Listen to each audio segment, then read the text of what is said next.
Merci aussi d'accueillir Beyrouth en ouverture et pas en concurrence avec d'autres ateliers. Et c'est une vraie confiance parce que Beyrouth est évidemment en crise. Vous imaginez, je crois que vous lisez la presse, bien évidemment, et vous savez à quel point la situation est de plus en plus douloureuse dans ce pays et dans cette ville.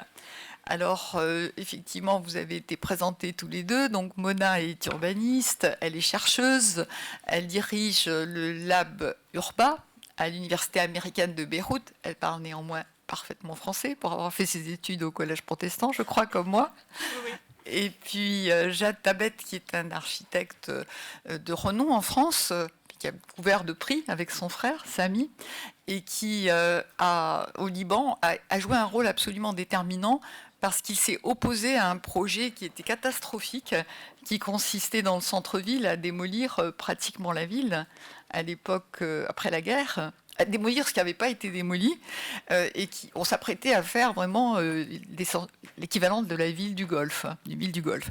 Et il s'est opposé en tant qu'historien, en tant qu'urbaniste, et il a eu gain de cause d'une certaine manière, puisque le projet a été revu pour réintégrer le tissu urbain. Donc il a été président de l'ordre, il n'y est plus, mais il est toujours présent, très présent dans le débat libanais, et ils ont l'objectif tous les deux d'arriver à créer une agence urbanisme au Liban, ce qui serait vraiment nécessaire. Alors, pourquoi on a choisi le titre qui est le suivant, c'est-à-dire d'abord un urbanisme d'un nouvel âge, et aussi que peut faire la société civile.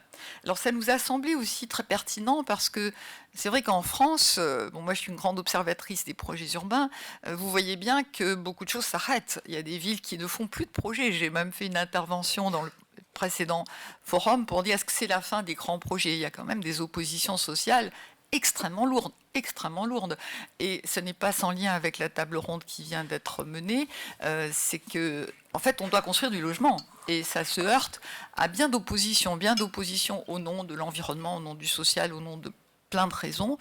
Et on se demande si, au fond, la solution n'est pas de faire comme font les Libanais, c'est-à-dire inventer un projet urbain à partir des professionnels et de la société civile, ainsi que des ONG, pour pouvoir faire accepter le projet, le faire comprendre, d'abord l'élaborer en coproduction et le faire comprendre à la population. Alors, en fait, comment ça se présente, cette affaire du projet urbain libanais? C'est que dans un contexte totalement catastrophique, avant l'explosion du 4 août, qui était lié bien sûr aux suites de la guerre civile, au conflit confessionnel, à la dévaluation qui a été extrêmement, extrêmement lourde, et c'est ce qui a pesé le plus, je crois, dans les problèmes libanais, une gouvernance inexistante, des pouvoirs politiques corrompus. Donc dans ce contexte-là, comment peut-on faire? Or, il est notoire de dire qu'un projet urbain est lié à un portage politique fort. Un portage politique fort au Liban, ça n'a jamais existé, et on se demande comment ça pourrait exister.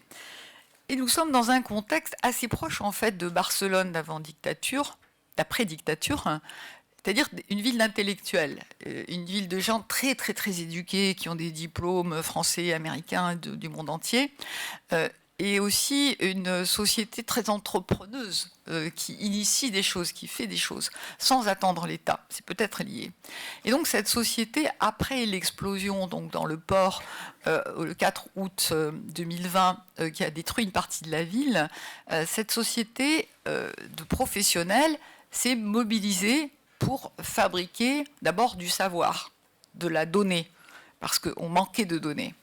Et aussi pour élaborer des projets, et en faisant appel, en fait, c'est ce que Jade a fait au sein de l'Ordre des ingénieurs, des architectes, a fait appel à l'ensemble des universités pour qu'elles produisent de la connaissance et du projet. Puis il y a eu des chercheurs indépendants qui l'ont fait aussi, et parallèlement, les ONG qui ont déjà réparé 70% de la ville, à elles seules, avec des crédits français, européens, américains, etc., et ben, ces ONG avaient besoin quand même d'être un peu coordonnées, et c'est ce qui a été fait à la fois par l'Ordre des ingénieurs et des architectes, mais aussi par le Lab Urba. Donc vous voyez ce processus extrêmement intéressant de bottom-up qui permet aujourd'hui d'avoir une vision, d'abord une compréhension de ce qu'est Beyrouth, de la donnée, ce qui est essentiel, et ce n'est pas les agences d'urbanisme qui vont dire le contraire, puisqu'elles élaborent de la donnée en France, et du projet. Lorsqu'on a été, ce qui a été extrêmement frappant, c'est que ces projets étaient convergents, qu'ils viennent de la question du logement. Vous verrez qu'on va l'évoquer lourdement, la question du logement, que ça vienne de la mobilité, que ça vienne de la capacité à faire une ville marchable, que ce soit des questions environnementales ou sociales. Les projets élaborés par les universités, les professionnels étaient convergents. Moi, j'y ai vu une ligne de conduite qui est une sorte de base d'un projet urbain et qui est partagée, puisqu'il y a eu des débats, des rencontres, et on a essayé de faire en sorte que l'action des ONG ponctuelles rentre dans une vision du devenir du territoire. Nous sommes bien évidemment en attente d'un pouvoir politique qui tienne la route, mais on se dit, comme pour Barcelone, que le jour où il y aura la possibilité d'agir, le projet est là, il est prêt, les acteurs sont mobilisés et sont prêts à agir. Donc, nos deux intervenants vont vous faire une présentation croisée, et puis on aimerait bien débattre avec vous après. Qui commence ? Alors, déjà, il faut qu'on comprenne comment ouvrir le PowerPoint, mais je crois que, voilà. Non, c'est le mauvais PowerPoint. C'est pas le bon.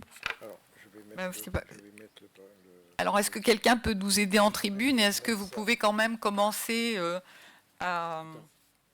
même sans image? Est-ce qu'on peut mettre ça?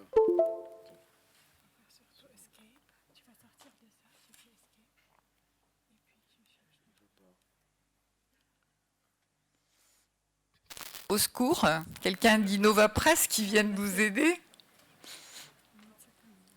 Oui, on a un opérateur.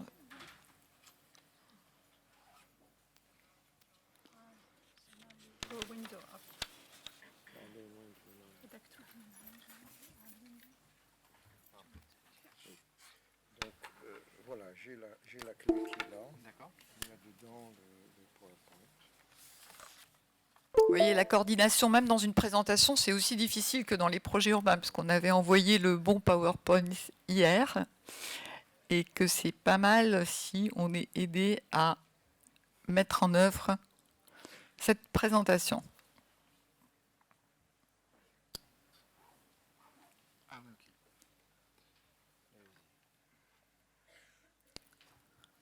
Déjà, faut trouver la...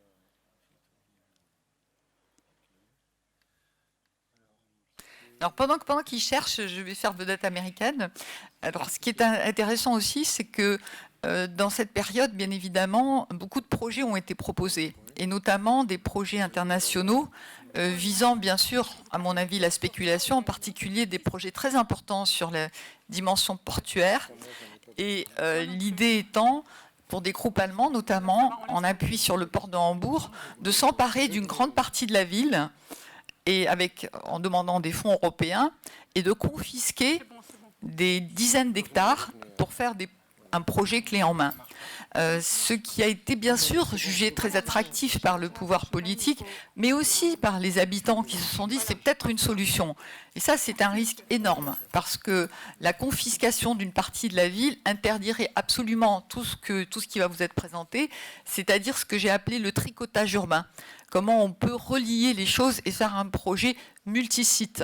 Donc ce danger est toujours là, bien sûr. Des projets clés en main, c'est assez facile. Vous avez un consortium qui arrive et qui vous dit, moi je prends tout l'espace et je le règle.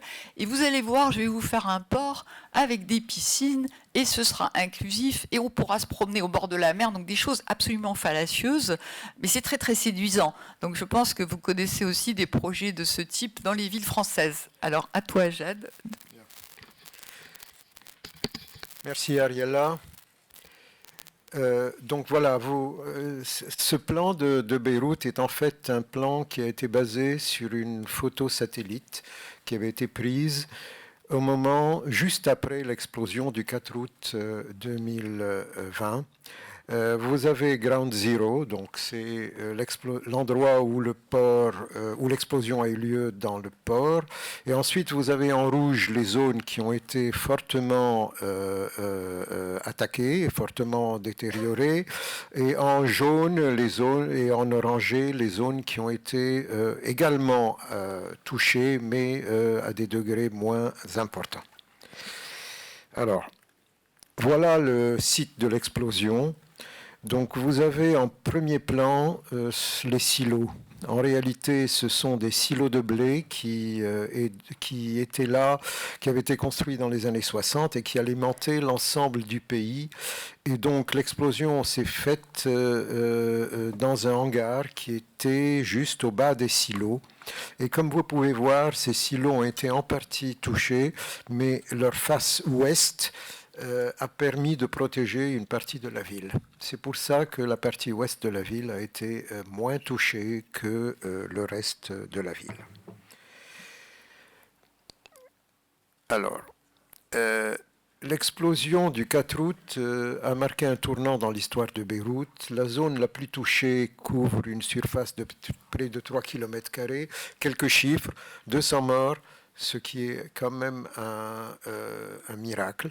6 000 blessés, 300 bâtiments détruits ou présentant des risques d'effondrement, 700 bâtiments gravement endommagés et des dizaines de milliers d'habitants déplacés, puisque les dégâts n'ont pas été seulement dans la zone directement touchée par l'explosion, mais il y a eu des dégâts. Moi, j'habitais, ou j'habite encore quand je suis à Beyrouth, de l'autre côté de la ville, mais vraiment de l'autre côté de la ville. Et malgré ça, toute la façade de mon appartement a sauté en l'air. Il a fallu donc reprendre. Voilà. Alors, le lendemain, nous sommes descendus tous sur le terrain. C'était une véritable vision d'apocalypse. Et quand moi j'ai vu ça, moi je me suis dit, c'est 10 ans. Hein, il faut 10 ans pour pouvoir tout reconstruire. Bon, qu'est-ce qu'on a fait d'abord? Donc, déjà, ce plan qui indique le site de l'explosion, la zone, les quartiers les plus fortement touchés par l'explosion et le centre-ville de Beyrouth. C'est donc une zone qui est située à l'ouest du centre-ville, directement devant la façade du port. C'est une zone qui historiquement s'était constituée à partir du 19e siècle, le long de la route qui reliait la vieille ville, donc le centre-ville, avec le nord, avec toute la côte nord du Liban et tout le littoral nord. C'est donc une zone intéressante parce que c'est une zone qui a beaucoup de patrimoine, qui a aussi un patrimoine non seulement physique, mais aussi social, puisqu'il y a eu diverses couches d'habitants qui sont venus. Il y a eu des Arméniens, il y a eu des Kurdes, il y a les gens de la montagne qui sont descendus, il y a les Beyrouthins d'origine. Donc c'est une région mixte au niveau population. Alors, la première chose qu'on a faite, ça a été d'aller faire un relevé des dégâts. Et donc, l'Ordre des ingénieurs et architectes a mobilisé 320 ingénieurs et architectes. On a constitué 25 équipes on a découpé le quartier en méga îlots, en grands îlots, et on a constitué 25 équipes qui sont descendues faire un relevé précis des dégâts. Donc ça a été fait. En fait, comme il n'y avait personne qui pouvait vraiment faire ce travail, le gouverneur de Beyrouth nous a demandé de le faire. Donc nous sommes descendus. Alors, nombre total de bâtiments dans la zone 2509, donc environ 12 000 ménages. 286 bâtiments menacés d'effondrement total ou partiel, 1400 ménages. 697 bâtiments sévèrement endommagés, 3500 ménages. Donc nous avons fait pendant 2 mois un relevé complet des dégâts. Et ce relevé a permis au gouvernement libanais, aux différentes institutions internationales, de savoir où est-ce qu'on en est et combien ça va coûter. Donc, nous avons travaillé avec la Direction générale des antiquités et avec l'ICOMOS sur les bâtiments à caractère patrimonial. Dans la zone, il y a 975 bâtiments à caractère patrimonial, dont 640 ayant subi des dégâts sévères ou modérés. Alors, voilà. Merci Jade.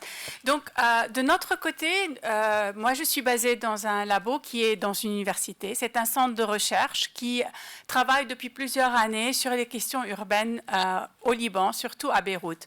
Nous travaillons sur le logement, les projets urbains, mais aussi et surtout, puisque nous sommes au Liban, sur les reconstructions diverses qui ont eu lieu dans le pays, la guerre civile et puis après les différents conflits avec Israël. Pour nous, ce qu'on savait être très important, c'était l'unification déjà des données. Parce que ce qui se passe, c'est qu'il n'y a même pas un plan unique que tout le monde utilise pour Beyrouth. Et donc, il y a beaucoup de relevés qui ne sont pas croisés. Et après, quand on commence à faire des projets, il est très difficile de les rassembler.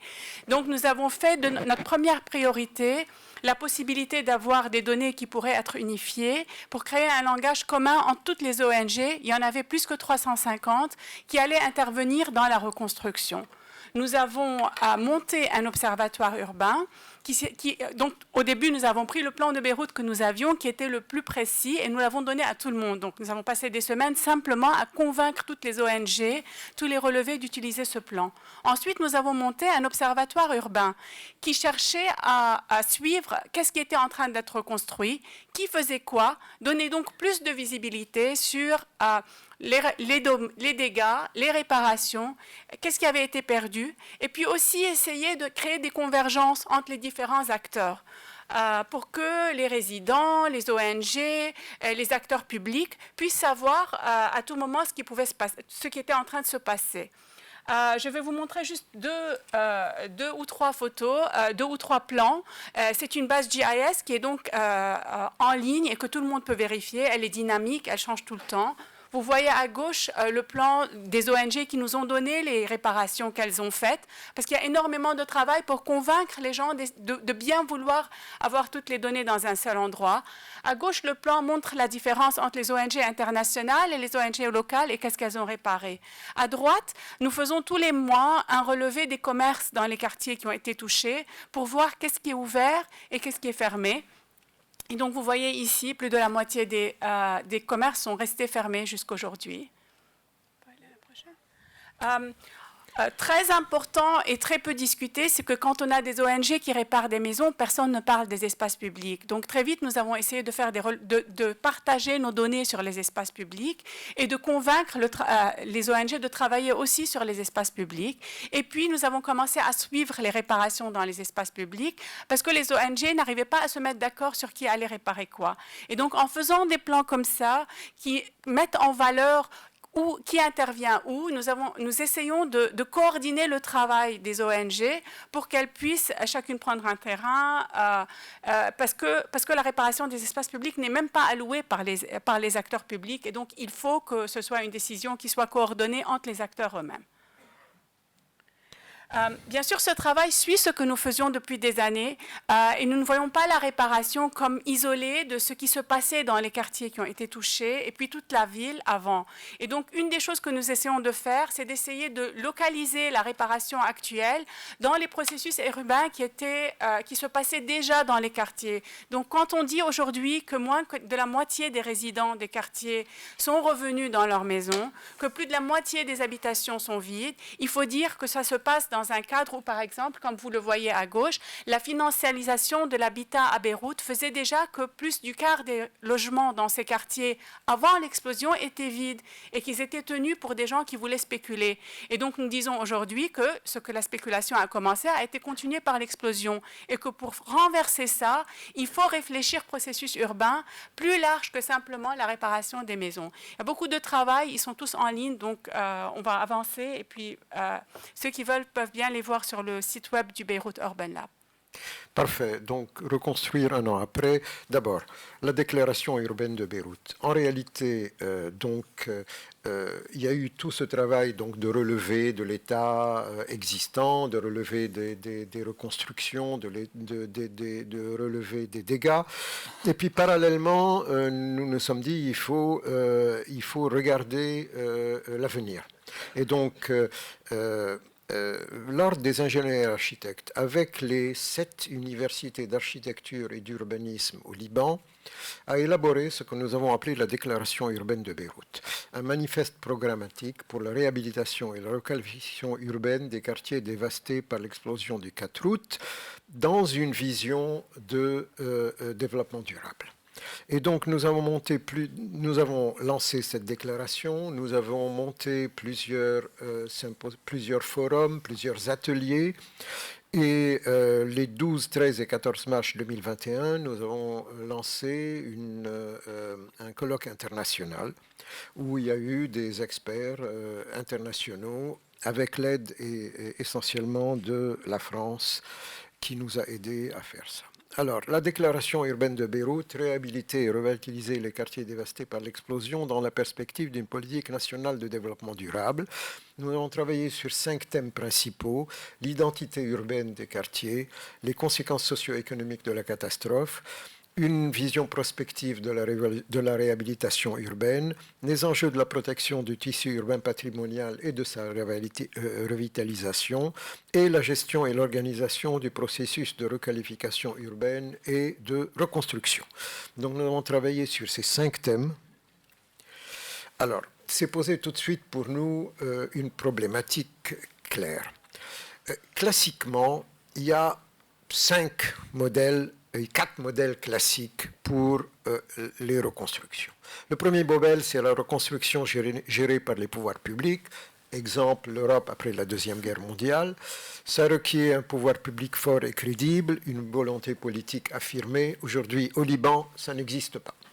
L'État n'existe pas et la classe politique est une classe corrompue. Ce sont des mafieux. On ne peut rien faire. D'ailleurs, la communauté internationale ne veut pas travailler avec l'État libanais, ne veut pas travailler avec la classe politique libanaise. Bon.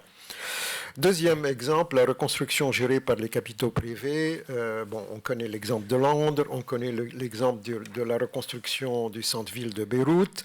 Ça requiert l'implication forte d'investisseurs et de financeurs privés. Dans la situation de la crise économique et financière que connaît le Liban aujourd'hui, ce n'était pas réalisable, ce n'était pas possible. Troisième exemple, on l'a connu à Beyrouth après la guerre de 2006 et la destruction de la banlieue sud de Beyrouth. Il y a eu une reconstruction qui a été gérée par le Hezbollah essentiellement. Ce type de reconstruction requiert la présence d'une force politique hégémonique dans un quartier bénéficiant d'un appui populaire. Dans le quartier concerné, ça ne marche pas parce que ce quartier a un caractère pluriel. Il n'y a pas de force politique hégémonique unique qui a sa domination sur les habitants. C'est plutôt un quartier où il y a beaucoup de démocratie, disons. Donc ça ne marche pas. Ce qui n'est pas plus mal. Le dernier exemple, c'est la reconstruction déléguée aux citoyens, en gros la reconstruction anarchique. Le Liban, après la guerre civile, on fait une compensation financière, on permet l'autoconstruction, on donne de l'argent aux gens, débrouillez-vous, faites ce que vous voulez. En fait, ça ne marche pas, ça crée une condition dystopique. On connaît l'anarchie qui a été créée dans beaucoup de parties du Liban à cause de ce type de reconstruction. Bon, que faire? Que faire? Aucun de ces 4 modèles n'était applicable. Et donc, il y a eu un processus, disons, ce n'a pas été un choix. Ça a été quelque chose qui était monté, on n'avait pas le choix. Ça a été monté peu à peu, on a été forcé de le faire. Et finalement, on se rend compte au bout d'un an que ça permet d'avancer quand même. Vas-y, Mona. La communauté internationale a mis en place un cadre de réforme qu'on appelle le 3RF. C'est un cadre que la Banque mondiale a déjà essayé dans beaucoup de pays. On essaye de coordonner le travail de la société civile, des ONG, avec des acteurs publics pour décider sur les priorités. Ce qui s'est passé au Liban était très ad hoc. Il y avait déjà beaucoup d'ONG internationales qui coordonnaient leur travail pour aider les réfugiés syriens. Comme vous le savez, il y a plus d'1 millier de réfugiés syriens aujourd'hui au Liban. C'est 1 personne sur 4. Et l'État libanais ne fait rien pour leur logement, c'est les Nations Unies et beaucoup d'acteurs d'ONG internationales qui interviennent pour les aider. C'est ce cadre qui a été transposé en fait en premier pour coordonner le travail des ONG qui allaient répondre à la crise de l'explosion et de réparer les maisons. Mona, oui. Ça vaut peut-être la peine de dire le nombre de réfugiés syriens au Liban. Et 1 le million. nombre de réfugiés syriens plus palestiniens. Avec les Palestiniens, ça va pardon. faire encore plus, oui. Avec les Palestiniens. Oui. Il y a une personne sur 4 au Liban est aujourd'hui estimée être un réfugié. Donc, vous imaginez l'échelle de ce que ça peut faire. 25% de la population libanaise. Alors en Europe, on crie « Oh, ils viennent, ils vont nous... le grand chambardement, etc. » Ben voilà, au Liban, le quart de la population, ce sont des réfugiés qui viennent de Syrie, de Palestine, d'ailleurs, de Kurdes, etc. Et bon, et le pays tient, malgré tout. C'est pas ça qui crée la crise, c'est pas ça qui crée les problèmes. Vas-y, Mana. Donc cette coordination s'est mise en place sans l'État libanais. Et en parallèle, 2-3 semaines après l'explosion, il y a eu l'armée est intervenue pour dire nous ne pouvons pas laisser tout le monde faire ce qu'il veut, nous allons coordonner. Ces deux coordinations des ONG se sont passées au début en parallèle, mais ils ont fini par se mettre ensemble et par diviser les quartiers, comme font les associations humanitaires en général, diviser les quartiers touchés en îlots et allouer des ONG dans chaque îlot pour qu'elles puissent le réparer. C'est de cette façon-là, avec des ONG qui ont bien voulu collaborer avec l'armée et le système de coordination des Nations Unies, le OCHA, et d'autres qui n'ont pas voulu le faire, que la réparation se fait. Et donc, vous pouvez imaginer, pour quelqu'un qui vit dans une maison, on lui dit c'est cette ONG qui va réparer ta maison. S'ils ont beaucoup de chance, l'ONG, elle est bien, elle va bien faire la maison. S'il a moins de chance, la maison va être moins bien. On pourra en parler pendant la discussion, mais beaucoup d'inégalités et d'individuation.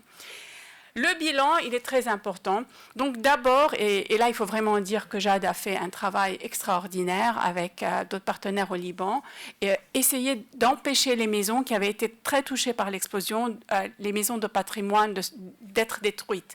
Ça coûte très très cher de réparer en fait ces vieilles maisons de sable, sandstone, avec des toitures qui, une fois qu'elles tombent, la maison tombe s'il pleut, parce qu'il n'y a plus de protection pour cette pierre de sable. Et du coup, il a fallu assurer tout de suite, très vite, une couverture provisoire des bâtiments.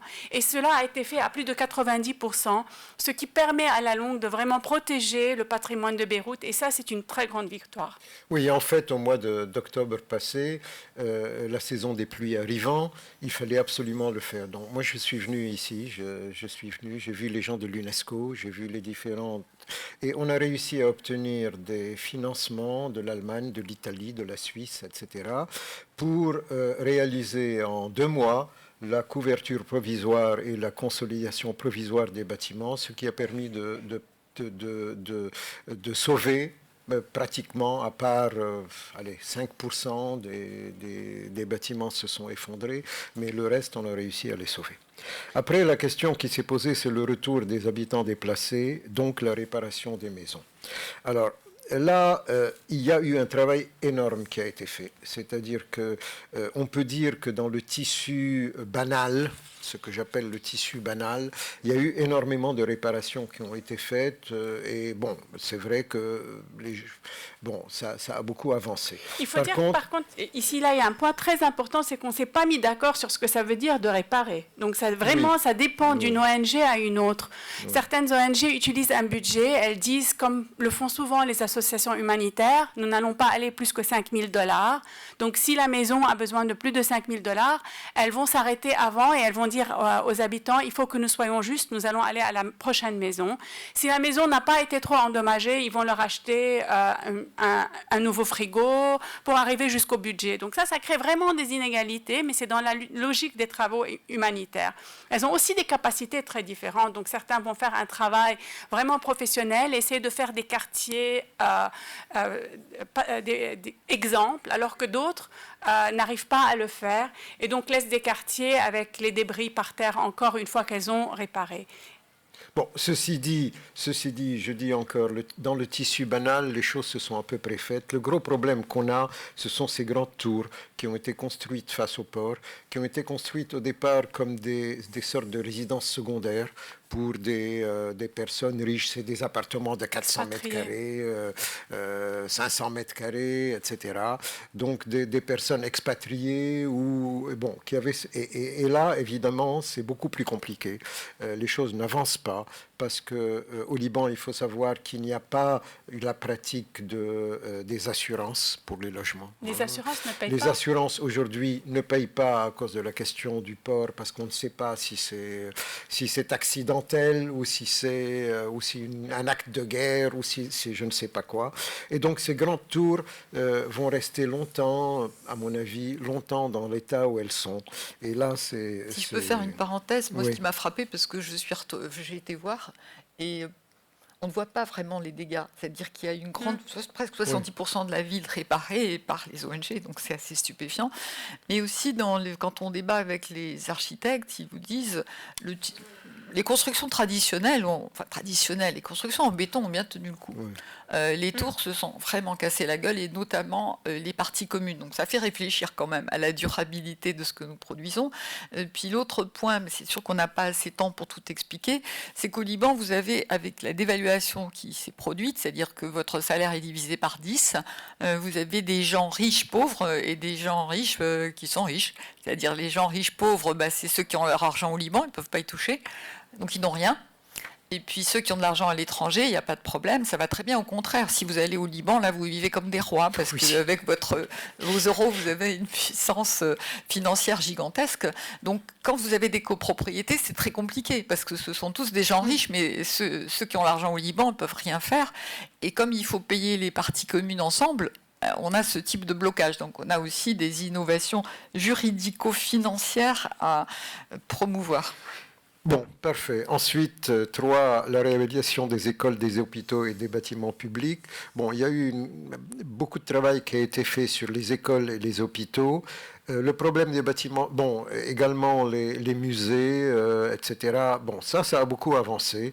Par contre, ce qu'on appelle les bâtiments publics, c'est-à-dire les ministères, etc., là, ça bloque. Et ça bloque tout simplement parce que, il n'y a pas d'argent. Et puis, il y a soyons clairs, il y a une réticence de la communauté internationale d'aller payer de l'argent à l'État. Ils ont peur que cet argent aille dans la poche des mafieux, disons les choses comme elles sont. Bon, par contre, effectivement, ça a été fait à 60-70%, et je pense que rapidement, ça va se faire. Ça, je n'ai pas trop d'inquiétude sur ce point.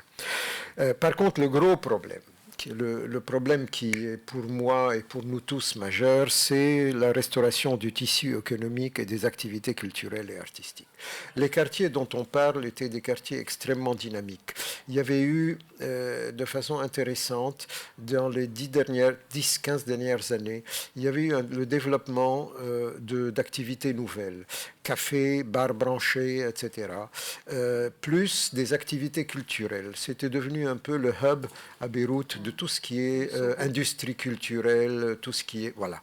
Donc, ce quartier était extrêmement vivant, et c'était intéressant parce que tout ça se mélangeait avec la population d'origine, avec les anciens artisans arméniens. Bon, je ne dis pas que ça ne créait pas de problème, mais ça marchait ensemble. Bon.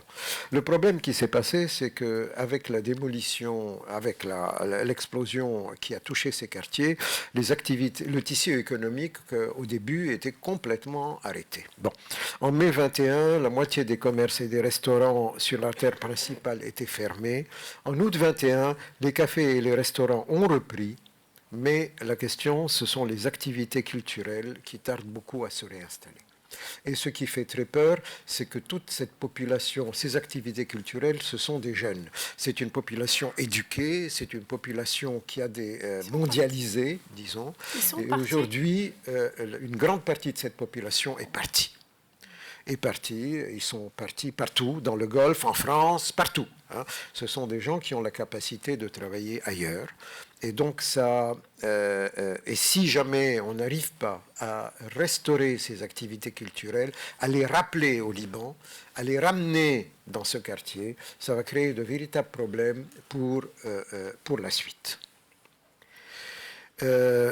Intervention sur les espaces publics, Mona, à toi.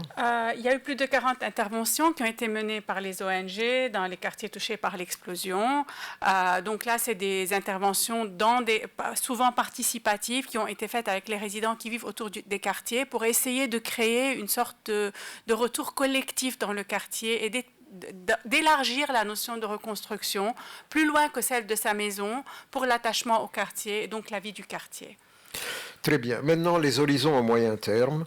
Là, il faut qu'on aille plus vite parce que... Je vais aller très vite Oui. sur cette idée. Ça, c'est vraiment le point, notre victoire la plus grande, c'est d'avoir réussi finalement à mettre ce point-là sur l'agenda des organisations internationales et du gouverneur de Beyrouth, qui, nous espérons aujourd'hui ou demain, vont approuver cette décision et la mettre en œuvre. Il s'agit de mettre en place une agence urbaine qui organiserait et jouerait le rôle de coordination pour qu'il y ait en place une vision participative et intégrée de la réhabilitation et plus loin, une planification partagée et raisonnée de la ville. Elle aurait plusieurs aspects, l'aménagement des espaces publics, la mobilité, le logement pour tous, la préservation du patrimoine, la revitalisation du tissu économique. Elle serait faite de façon participative. Elle permettrait aux ONG de retrouver leur place, mais aussi de recréer une synergie avec une autorité locale publique qui jouerait le rôle donc de cette autorité qui serait en charge du bien commun. Parce que ce qui manque et ce qui est essentiel à n'importe quel urbanisme, c'est justement le fait qu'il y ait quelqu'un, un custodian of the common good, on dit en anglais, donc quelqu'un qui s'occupe, qui serait le gardien du bien commun. En l'absence de municipalité ou d'acteurs publics, il y a beaucoup de compétition et pas de vision intégrée. Et c'est ça qui, pour nous, serait une victoire extraordinaire. On ne peut pas inventer de nouveaux plans. Par contre, Beyrouth, comme Ariella l'a dit tout à l'heure, a beaucoup d'urbanistes, beaucoup de gens qui rêvent et qui ont, au fil des années, mis des plans en œuvre, dont le plan vert de Beyrouth, la mobilité, la soft mobility, etc., qu'on pourrait remettre en œuvre immédiatement dans les quartiers. Et puis, il y a les projets pilotes. Et donc, on vous a parlé un peu de la réhabilitation des espaces publics. Au Beyrouth Urban Lab, on essaie beaucoup de coordonner le travail des ONG autour de projets spécifiques qui seraient des projets pilotes où la vision intégrée peut se matérialiser en projets intégrés qui mettraient ensemble plusieurs ONG et une autorité publique et permettrait donc d'avoir plus qu'un petit square, un passage, des connexions et donc des exemples d'un possible urbain différent. Plus, je pourrais parler de l'urbanisme tactique. On a lancé plusieurs opérations, plusieurs études. Ariella s'est beaucoup occupée de ça avec l'ALBA, l'Académie libanaise des beaux-arts, des projets d'urbanisme tactique qui permettent peu à peu de préparer le terrain pour les grands projets d'urbanisme. Et bien sûr, tout ça se fait de façon très participative. Vous voyez là les photos des réunions du Beyrouth Urban Lab avec les résidents de la Quarantaine, qui est le quartier le plus pauvre de Beyrouth, où les plans des améliorations des espaces publics a été fait en entraînant les résidents dans la façon citizen scientist. Donc, c'est eux qui collectent les données, c'est eux qui discutent et décident de quelle forme l'intervention va avoir lieu dans un budget qui est prédéterminé et qui est ensuite donné aux ONG pour qu'elles puissent l'exécuter. Bon, les horizons à moyen terme, maintenant la protection du patrimoine. Bon, on a protégé les bâtiments, on a fait ils sont pas démolis. Maintenant, il faut les réhabiliter. Là, c'est beaucoup plus compliqué. Le budget estimé est de 300 millions de dollars. C'est pas énorme. Mais aujourd'hui, pour l'instant, on a réussi à obtenir qu'à peu près 10% de ce budget. Donc, on continue, on essaye. Les ONG sont en train de travailler. Il y a déjà, c'est vrai que le caractère du quartier est en train de changer. On voit les bâtiments patrimoniaux réhabilités, mais ça demande un peu de temps encore. Ensuite, élaborer une politique de l'habitat qui préserve la mixité sociale. Aujourd'hui, au Liban, depuis longtemps, il n'y a pas de politique de logement social, il n'y a pas de politique de logement abordable. Tout ça est laissé au privé et ça ne marche pas. Et donc, on est en train de travailler avec la DGA, avec la Direction générale du logement, avec quelqu'un on a la chance d'avoir un directeur avec qui on peut travailler et qui est quelqu'un d'honnête. On travaille avec la France, on travaille avec la Fondation de France, on travaille avec la direction du logement ici pour essayer de monter réellement une politique de l'habitat, de monter réellement un cadre politique qui permette de lancer ça. Et on a déjà des projets pilotes qui sont en train d'être montés pour pouvoir, pour la première fois au Liban, élaborer une politique, élaborer des projets d'habitat social et abordable. Dernier point, le port. Bon, la question du port de Beyrouth est essentielle parce que le port de Beyrouth, Beyrouth s'est créé au départ à partir de son port. Le Beyrouth moderne, qui a commencé au XIXe siècle, a commencé autour de ce port. Et donc le port joue un rôle économique essentiel dans la ville. Il y a plusieurs problèmes qui se... Alors aujourd'hui, le port fonctionne à 60-70% parce que la partie à l'est, qui est celle des containers, n'a pas été réellement touchée. Par contre, tout le reste est démoli. Bon, reconstruire le port, qu'est-ce que ça veut dire ? Ça veut dire tout d'abord réfléchir, ce n'est pas une question de faire des projets. Il y a eu énormément d'architectes locaux et internationaux qui sont venus avec des projets clés en main, de belles photos, beaucoup de verdure, ce que j'appelle la choucroute, et des choses comme ça. Bon, ça ne sert à rien. Ce n'est pas comme ça qu'on reconstruit un port. Donc la première chose, c'est réfléchir au rôle du port de Beyrouth dans le littoral de l'Est de la Méditerranée. Il faut savoir que le port de Haïfa est en train d'être reconstruit par les Chinois. Le port de Haïfa, avec la liaison, avec la paix qui est en train de se faire, ou la normalisation entre Israël et le Golfe, risque de devenir le port du Golfe. Bon, ce que Beyrouth, c'est le rôle qu'avait Beyrouth précédemment. Au nord, en Syrie, le port de Tartous est en train d'être reconstruit par les Russes. Donc là aussi, problème, peut-être que la liaison se ferait Tartous, Syrie, Bagdad, Irak, donc par le nord. Quel rôle pour le port de Beyrouth dans cette situation-là ? Le port a des avantages. C'est un port profond, c'est un port qui a des quais très longs et profonds, donc il a des avantages. Mais la situation politique et économique du pays, comment réfléchit-on au rôle de ce port ? Qu'est-ce que va devenir ce port dans l'avenir proche ? Deuxième problème qui se pose, c'est la relation du port à la ville. Historiquement, ce port... Je parle d'il y a 50 ans, le port était lié à la ville et puis depuis 40-50 ans, il a été complètement fermé. C'est devenu un port qui tourne le dos à la ville. Bon, évidemment, il y a certaines parties du port, certaines fonctions du port qui ne peuvent pas être ouvertes à la ville. Mais il y a d'autres fonctions qui peuvent être ouvertes à la ville. Et c'est donc là qu'il faut réfléchir comment relier, comment refaire de ce port, non pas une barrière avec la ville, mais quelque chose qui puisse, une certaine porosité possible. Il y a des exemples, il y a beaucoup d'exemples en Méditerranée où ça marche. Le troisième problème, c'est la question de la gouvernance. Aujourd'hui, il y a 7 ministères qui se marchent sur les pieds au niveau de ce port, qui ont des prérogatives différentes. Que fait-on ? Comment faire pour essayer de trouver une gouvernance qui permette de faire avancer les choses ? Ce sont les 3 questions qu'il faut résoudre avant de passer à un projet urbain, avant de passer à un projet. Bon, et c'est en train d'être discuté actuellement. J'ai appris qu'il y a quelques jours, ils avaient lancé une sorte de consultation pour définir un cadre général pour le port. Nous allons voir qu'est-ce que ça donne. C'est essentiel. Bon, alors, je termine.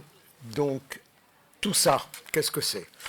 Bon, on pense que c'est une expérience originale qui a été basée sur une somme d'initiatives individuelles, mobilisation de la société civile, ONG, organismes professionnels, associations, en liaison avec certaines institutions publiques et avec l'appui d'organisations internationales. Comme je le dis, ça n'a pas été un choix. Quelque part, on a été forcé de trouver une solution. Et ça s'est fait. Bon, cette tentative a permis de lancer le processus de reconstruction malgré la défiance de l'État. C'est un processus innovant, souple, probablement à l'image de la démocratie libanaise, compliquée, difficile, mais avec ses potentialités, ses richesses, ses problèmes, mais ses possibilités. Il faut savoir qu'au Liban, il y a 18 communautés religieuses reconnues, et tout ça, mais voilà. Bon.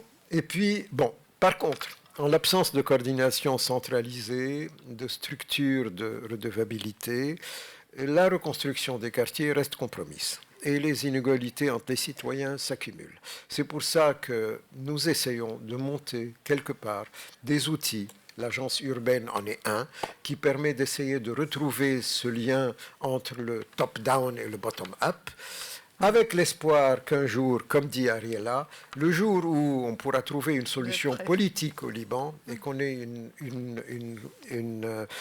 des instances politiques crédibles, à ce moment-là, nous pouvons lancer, tout se rappeler pour que la reconstruction, non pas seulement de ce quartier, mais de l'ensemble de la ville, parce qu'il s'agit aussi de reconstruire et de réaménager l'ensemble de la ville, deviendra possible. Merci. Beyrouth renaît quand même de ses cendres. Merci de votre écoute.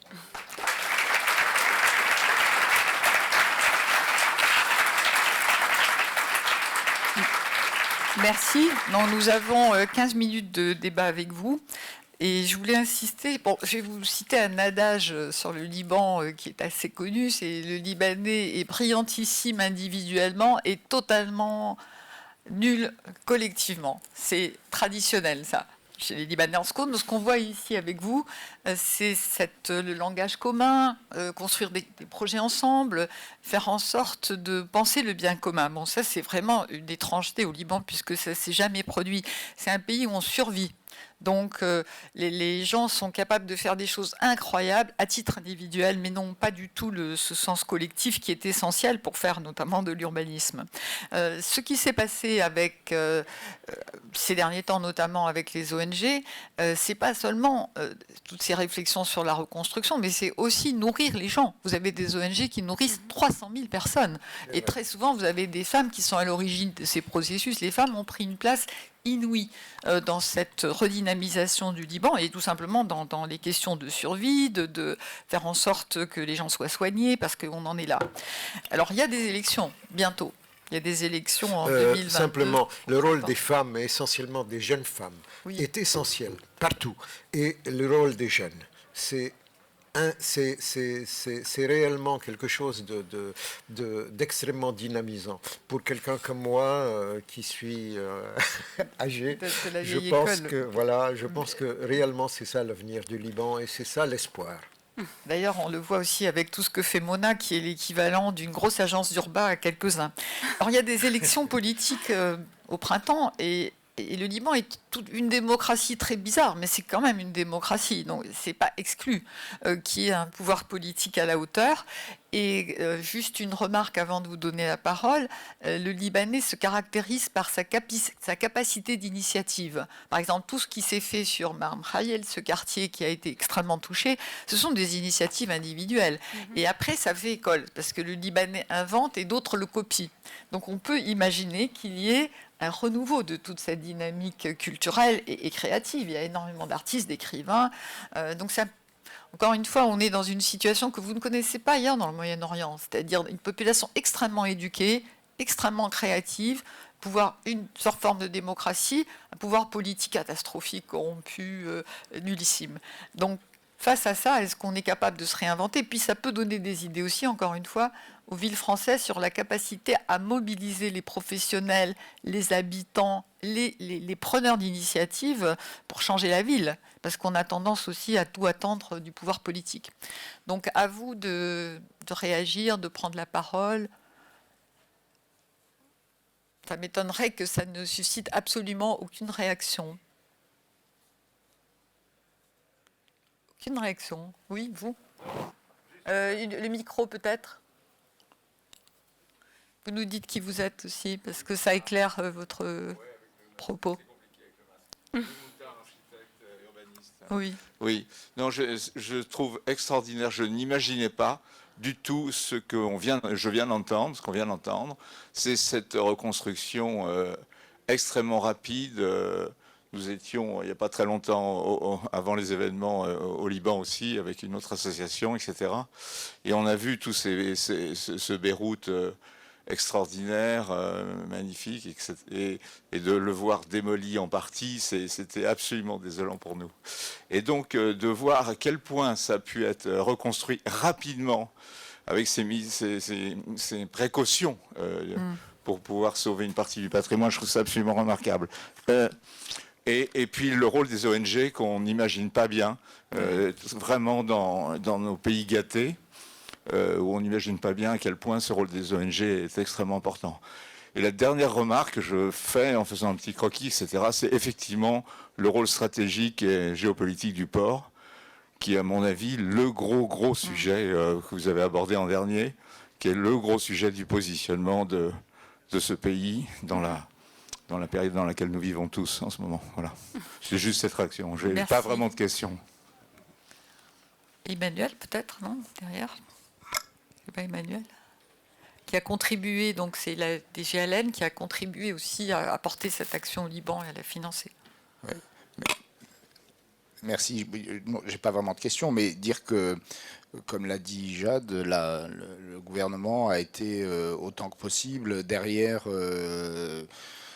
cette initiative, ces différentes initiatives, malheureusement pas autant qu'on aurait souhaité, mais que ça se poursuit, notamment ça se concentre pas mal sur le port, mais que évidemment les considérations politiques font que nos interventions sont maintenant un peu compliquées. Mais oui, c'est toujours très admiratif de voir tout ce que quand j'y suis allé quelques mois après l'explosion, tout était déjà nettoyé. En fait, on voyait des traces, mais c'était quand même extrêmement déblayé.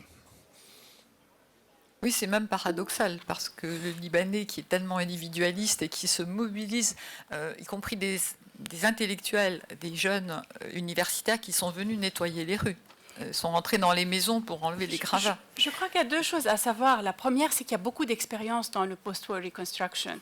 Donc, avant même que personne ne bouge, beaucoup de contractors qui travaillaient dans le sud, dans la reconstruction, sont descendus dans les quartiers de Marem Khaïl, etc., pour ramener leur savoir. Ils savaient qu'il y aurait des gens dans les maisons qu'il fallait sortir. Ils avaient beaucoup de réflexes déjà, parce qu'il y a eu beaucoup de reconstruction avant. La deuxième chose, c'est que l'explosion s'est passée après octobre 2019, quand il y a eu une mobilisation extraordinaire de la société civile pour dire nous sommes gouvernés par des chefs de guerre, tout simplement, et que nous en avons marre, que nous voulons un système démocratique, transparent, plus laïque, pas corrompu.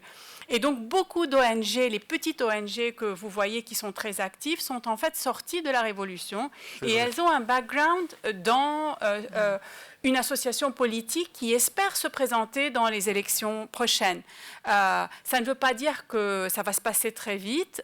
Bien sûr, un changement politique prend beaucoup de temps, mais leur succès dans la reconstruction des quartiers est une preuve qu'il y a quand même une volonté extraordinaire et des capacités qui peuvent grandir et changer les choses. Ça donne beaucoup d'espoir. Est-ce qu'il y a d'autres souhaits de prendre la parole ou de faire un commentaire? Oui, ici. Par là. Une seconde, vous prenez un micro parce que les autres ne vous entendent pas et dites-nous qui vous êtes aussi, ce serait bien. Bonjour, donc je m'appelle Julien Eltner, je travaille chez Vinci Immobilier. Il me semble qu'il y a eu une expérience de reconstruction assez lourde après la guerre du Liban. Il me semble Hervé Dupont, Solidaire, des choses comme ça, oui, dont j'avais entendu parler il y a quelques années. Et savoir par rapport à cette première expérience, quels étaient éventuellement les enseignements que vous aviez pu en tirer. Là, vous parliez de reconstruction rapide avec des ressources sur place, un écosystème qui était peut-être plus vigilant et plus réactif. Est-ce qu'il y a d'autres choses qui ont été utiles et qui pourraient éventuellement être des enseignements utiles pour d'autres catastrophes? Oui. Le modèle de Solidaire est intéressant à étudier. Ça a été le modèle réellement d'une grosse société qui est venue avec beaucoup de capitaux, à qui une société privée, à qui l'État créée par le Premier ministre. Voilà, à qui l'État a donné la fonction de reconstruire le centre-ville de Beyrouth. Bon. Quand on regarde aujourd'hui ce qui se passe, Le centre-ville a été reconstruit, effectivement. Une partie du patrimoine a été préservée. Il y a des quartiers, essentiellement les quartiers de l'époque du mandat français, qui ont été réhabilités. Il y a un travail intéressant qui a été fait sur les espaces publics. Mais ce centre-ville est un centre mort. C'est devenu quelque part une sorte de coffre de banque. En fait, les gens sont venus, les capitaux ont acheté ces lieux, mais ces lieux sont vides, rien ne marche, il n'y a personne, je veux dire, c'est un quartier mort. C'est un quartier mort. Bon, je suis personnellement optimiste. Je pense que la vie reprendra. Il faut 50 ans. Dans 50 ans, ce quartier redeviendra le cœur de la ville. Mais aujourd'hui, c'est un quartier mort. Bon, il était impossible aujourd'hui d'imaginer la même chose dans ces quartiers dont on parle. D'abord, c'était pas possible au niveau. Il n'y avait pas, étant donné la situation financière et économique du Liban, personne ne viendrait. Il faut savoir que dans les années 90, quand Solidaire s'est fait, ça s'est fait dans une vision, on pensait qu'il y aurait la paix israélo-arabe, que Beyrouth reprendrait son rôle historique de lien financier, etc., entre l'Occident et l'Orient. Bon, c'était tout ça. Hein. Aujourd'hui, il n'y a plus tout ça. Et en même temps, ce n'est pas, à mon avis, ce n'est pas quelque chose de recommandable parce que ça aurait transformé ce quartier, comme Solidaire l'est, en une sorte de quartier mort. Alors que là, il y a des potentiels. Ce qu'on essaye de faire, c'est quelque part l'alternative à ce qui a été fait à Solidaire. Voilà. Juste un mot sur Solidaire. Ce qui est tout de même intéressant, c'est que c'est la première fois qu'il y avait au Liban une structure d'aménageurs professionnel, et donc qui a été capable de conduire une vision et la mise en œuvre d'un projet. Par ailleurs, il y a eu un montage incroyable, c'est-à-dire que les ayants droit ont vu leurs droits transformés en action de la société, ce qui a permis à l'aménageur de pouvoir intervenir sur l'ensemble du centre. Tout n'est pas négatif, loin de là. Mais ce modèle de l'aménageur est intéressant et pourrait servir par la suite. Il y a un autre modèle qui est très intéressant, qui est extrêmement mal connu, c'est la manière dont les Arméniens ont construit leur quartier. C'est tout à fait incroyable, cette histoire. C'est notamment, c'était des réfugiés qui savaient... Dans les années 1920. Qui savaient qu'ils ne reviendraient jamais en Arménie. Donc, ils étaient dans les camps, comme les camps palestiniens aujourd'hui, ou syriens. Et ben, ils ont acheté les terrains, ils ont mobilisé des architectes, ils ont dessiné un tissu urbain, et avec du petit capital, ils ont fabriqué un quartier qui est extrêmement marrant, qui est assez chouette. Donc il y a pas mal de références qui peuvent encore servir, je pense. Alors pour finir, je pense que ce serait bien que l'un et l'autre, vous nous donniez une piste d'espoir, parce que c'est terrible de se dire que cette ville qui est à la fois très belle et très laide, il faut le dire quand même, elle est très belle et très laide. La géographie est magnifique et puis on a construit un peu n'importe quoi, mais en même temps c'est très marrant. C'est-à-dire que tous les Français qui arrivent adorent Beyrouth parce que c'est surprenant. Enfin, moi j'ai fait un livre sur la ville pas chiante. Beyrouth, c'est typiquement la ville pas chiante. Donc comment cette ville, ce pays, est-ce que peuvent renaître? Comment c'est possible? Et vous qui êtes très engagé, vous êtes en lien avec toutes ces personnes qui se sont mobilisées, est-ce que vous avez comme ça une sorte de perspective de sortie de crise? Pour finir. Tu veux que je commence? Merci Ariella, c'est une très belle question. En fait, je vais parler un petit peu du travail du labo où je suis. Ce que nous essayons de faire justement pour... créer un autre possible, c'est de mettre en place des projets urbains qui ne sont peut-être pas appliqués immédiatement, mais qui engagent beaucoup d'urbanistes, d'architectes, de chercheurs libanais et de professionnels, de façon à ce qu'il y ait des plans pour sauver la côte, pour créer des espaces publics, pour créer du logement abordable, qui existent, qui sont dessinés pour que les gens puissent visionner et imaginer autre chose, et qui sont mis effectivement avec des plans, des projets d'implémentation pour que les gens puissent poser, aussi demander que ce soit possible.